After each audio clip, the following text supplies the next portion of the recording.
Hello every one, good morning. അപ്പോൾ എല്ലാവർക്കും സുഖമാണെന്ന് വിചാരിക്കുന്നു. മൈസെൽഫ് അജിത കുമാരി. അപ്പോൾ നമ്മൾ ഇന്നത്തെ ക്ലാസ്സിൽ നമ്മൾ ഡിസ്കസ് ചെയ്യുന്നത് SSLC ജോഗ്രഫിയിൽ നിന്നുള്ള പ്രീവിയസ് ഇയർ ക്വസ്റ്റ്യൻസ് ആണ് ഡിസ്കസ് ചെയ്യുന്നത്. അപ്പോൾ ഇത് പ്രീവിയസ് ഇയർ ക്വസ്റ്റ്യൻസ് എന്ന് പറയുമ്പോൾ എന്താണ്? സോ മൊത്തം എല്ലാ ക്വസ്റ്റ്യൻസും വെച്ചല്ല നമ്മൾ ഡിസ്കസ് ചെയ്യുന്നത്. എന്താണ്? ഓരോ ചാപ്റ്റർ ബൈ ചാപ്റ്റർ ആയിട്ടുള്ള പ്രീവിയസ് ഇയർ ക്വസ്റ്റ്യൻസ് ആണ് നമ്മൾ ഡിസ്കസ് ചെയ്യുന്നത്. അപ്പോൾ ഒരു 5-6 വർഷത്തെ ക്വസ്റ്റ്യൻ പേപ്പേഴ്സിൽ നിന്നും എടുത്തിട്ടുള്ള സോർട്ട് ഔട്ട് ചെയ്തിട്ടുള്ള ക്വസ്റ്റ്യൻസ് ആണ് നമ്മൾ ഡിസ്കസ് ചെയ്യുന്നത്. ഈ ചാപ്റ്ററിന്റെ വെയിറ്റേജ് എത്രയാണെന്നുള്ളത് നിങ്ങൾക്ക് അറിയാം അല്ലേ? 8 മാർക്കാണ് വെയിറ്റേജ്. അപ്പൊ ജോഗ്രഫിയിൽ നിന്ന് ഒരു എസ്സേ ക്വസ്റ്റ്യൻ ഉണ്ടാവും എന്നുള്ളതും ഉറപ്പാണ്. ആ എസ്സേ ക്വസ്റ്റ്യൻ എന്ന് പറയുന്ന 5 മാർക്കാണ്. ഹിസ്റ്ററിയിൽ നിന്നുള്ളത് 6 മാർക്കും ജോഗ്രഫിയിൽ നിന്നുള്ളത് 5 മാർക്കുമാണ്. അതുകൂടാതെ ഒരു 3 മാർക്കിന്റെ ക്വസ്റ്റ്യനും കൂടെ ചേർന്ന് മൊത്തം 8 മാർക്കിന്റെ ക്വസ്റ്റ്യൻസ് ആണ് ഈ ഒരു ചാപ്റ്ററിൽ നിന്ന് ചോദിക്കാൻ സാധ്യത. ഏതാണ് ആ ചാപ്റ്റർ? സീസൺസ് ആൻഡ് ടൈം, ഋതുഭേദങ്ങളും സമയവും എന്നുള്ള ചാപ്റ്റർ. അപ്പൊ ഈ ചാപ്റ്റർ മാത്രം പഠിച്ചാൽ തന്നെ എന്ത് കിട്ടും? 8 മാർക്ക് കിട്ടും. അപ്പൊ 8 മാർക്ക് കളയാതെ പഠിച്ചോളൂ. അപ്പൊ ഈ ക്വസ്റ്റ്യൻസ് ഷുവർ ആയിട്ട് നിങ്ങൾ പഠിച്ചോളാം. ബാക്കി ഏത് ഏരിയ വിട്ടാലും കുഴപ്പമില്ല, ഈ ക്വസ്റ്റ്യൻസിന്റെ ഏരിയ ഒരു കാരണവശാലും സ്കിപ്പ് ചെയ്യരുത്. അപ്പോൾ ഒട്ടും വൈകാതെ തന്നെ നമുക്ക് ഈ പറയുന്ന ക്വസ്റ്റ്യൻസിലേക്ക് കിടക്കാം. അപ്പോൾ ഒരു കാര്യം കൂടി, ചാനൽ ആദ്യമായിട്ട് കാണുന്നവരുണ്ടെങ്കിൽ ജസ്റ്റ് ഒന്ന് സബ്സ്ക്രൈബ് ചെയ്തോളാം. ഓക്കെ, അപ്പോൾ കൂട്ടുകാർക്കും കൂടി ഷെയർ ചെയ്യുക. അപ്പം നമുക്ക് വീഡിയോ മുഴുവനായിട്ട് കാണണേ മക്കളെ. വളരെ ഷോർട്ട് ആയിട്ടുള്ള വീഡിയോ ആണ്. ഇമ്പോർട്ടൻ്റ് ആയിട്ടുള്ള ക്വസ്റ്റ്യൻസ് മാത്രമേ ഉൾപ്പെടുത്തിയിട്ടുള്ളൂ. അപ്പോൾ അതുകൊണ്ട് തന്നെ ഒരു കാരണവശാലും മിസ്സാക്കരുത്. ഓക്കെ, അപ്പോൾ നമുക്ക് ക്വസ്റ്റ്യൻസിലേക്ക് കിടക്കാം. So the first question is, what are the reasons for the seasons?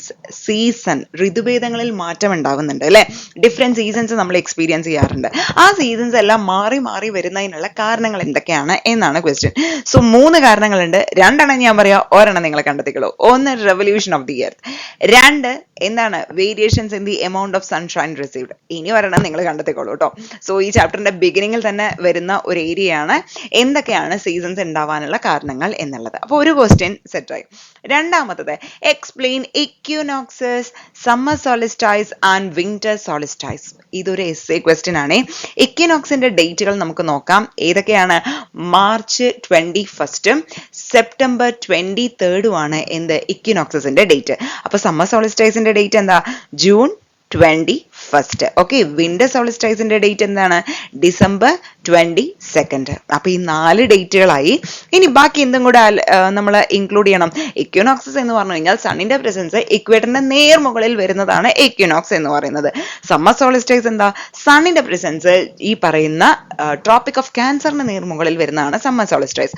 Winter solstice സണ്ണിന്റെ പ്രസൻസ് ട്രോപ്പിക് ഓഫ് കാപ്രിക്കോണിന്റെ നേർമുകളിൽ വരുന്നതാണ് വിന്റർ സോളിസ്റ്റൈസ് എക്സ്പീരിയൻസ് ചെയ്യുന്നത്. ഇത് ഡിഫറെന്റ് ഹെമിസ്ഫിയറിൽ ഡേ ആൻഡ് നൈറ്റ് എങ്ങനെയൊക്കെയാണ് വരുന്നത് എന്നുള്ള പാർട്ടും കൂടി ഇൻക്ലൂഡ് ചെയ്ത് കഴിഞ്ഞാൽ കംപ്ലീറ്റ് ആൻസർ ആയി. ഓക്കെ, അപ്പൊ രണ്ടാമത്തെ ക്വസ്റ്റ്യൻ കഴിഞ്ഞു. ഇനി നമുക്ക് മൂന്നാമത്തെ നോക്കാം. Explain the peculiarities of seasons on the earth. എർത്തിന്റെ സർഫേസിൽ നമുക്ക് 4 തരത്തിലുള്ള സീസൺസ് എക്സ്പീരിയൻസ് ചെയ്യുന്നുണ്ട്. ഏതൊക്കെയാണ്? സമ്മർ ഉണ്ട്, വിന്റർ ഉണ്ട്, ഓട്ടം ഉണ്ട്, അതേപോലെ തന്നെ സ്പ്രിംഗ് ഉണ്ട്. ഈ 4 സീസൺസിന്റെ പെക്യൂലാരിറ്റീസ് പഠിച്ചു കഴിഞ്ഞാൽ എന്തായി? സെറ്റായി. Okay, then the next question, what are the facts associated with rotation?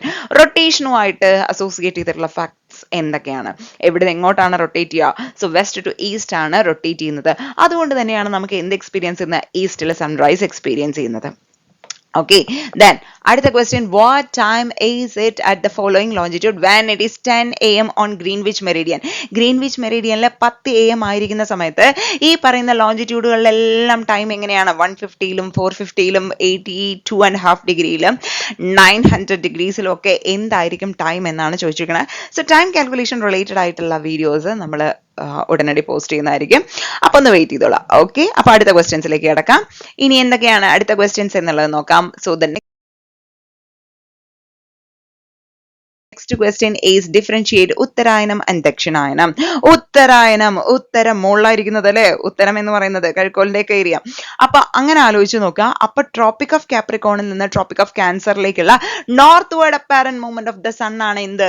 ഈ പറയുന്ന ഉത്തരായനം. അപ്പൊ എന്താ ദക്ഷിണായനം? ദക്ഷിണായനം താഴെയാണ്.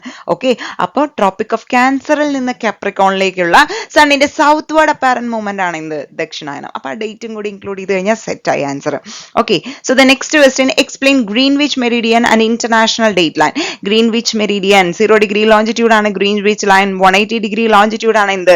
ഇന്റർനാഷണൽ ഡേറ്റ് ആണ്. അപ്പൊ മക്കളെ സെറ്റ് ആക്കി പഠിച്ചോളൂ, സെറ്റ് ആയിട്ട് എഴുതിക്കോളൂ. എന്താണ് ഈ പറയുന്ന ഗ്രീൻവിച്ചിനെ ബേസ് ചെയ്തുകൊണ്ടാണ് നമ്മൾ വേൾഡ് വൈഡ് ടൈം കാൽക്കുലേറ്റ് ചെയ്യണത്. അതുകൊണ്ട് തന്നെ ഗ്രീൻവിച്ച് മെറിഡിയനെ നമ്മൾ എന്തെന്നും കൂടെ പറയാറുണ്ട്? പ്രൈം മെറിഡിയൻ എന്നുകൂടി പറയാറുണ്ട്.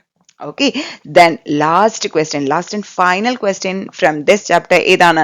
So complete the table. നമുക്കറിയാം ടെക്സ്റ്റിൽ തന്നെ ഒരു ടേബിൾ തന്നിട്ടുണ്ട്. അതിൽ മന്ത്സിന്റെ ഏരിയ ഉണ്ട്, apparent movement of the sun ഉണ്ട്, സീസൺസ് ഉണ്ട്, നോർത്തേൺ ഹെമിസ്ഫിയർ സദേൺ ഹെമിസ്ഫിയറിലൊക്കെ എക്സ്പീരിയൻസ് ചെയ്യുന്നത് എന്താണ് എന്നുള്ള ഒരു ഏരിയ തന്നിട്ടുണ്ട്. ആ ഒരു ബോക്സ് അങ്ങോട്ട് അങ്ങോട്ട് പഠിച്ചു കഴിഞ്ഞാൽ എന്തായി? ഈ ഒരു ചാപ്റ്ററിൽ ഇതുവരെ ചോദിച്ചിട്ടുള്ള കംപ്ലീറ്റ് ക്വസ്റ്റ്യൻസുമായി. അപ്പൊ ഇതിങ്ങോട്ട് പഠിച്ചു തീർക്കല്ലേ മക്കളെ? അപ്പൊ ഒന്നാമത്തെ ചാപ്റ്റർ എല്ലാവരും പഠിച്ചെടുത്ത് സെറ്റ് ആയിക്കോളൂ. അടുത്ത ഒരു ചാപ്റ്ററിൽ നിന്നുള്ള ഇമ്പോർട്ടന്റ് ആയിട്ടുള്ള ക്വസ്റ്റ്യൻസുമായിട്ട് നമ്മൾ ഉടനടി വരുന്നതായിരിക്കും. Till then thank you and have A nice day. അപ്പൊ എല്ലാവരും അടിപൊളിയായിട്ട് പഠിച്ചോളൂ കേട്ടോ. ബൈ.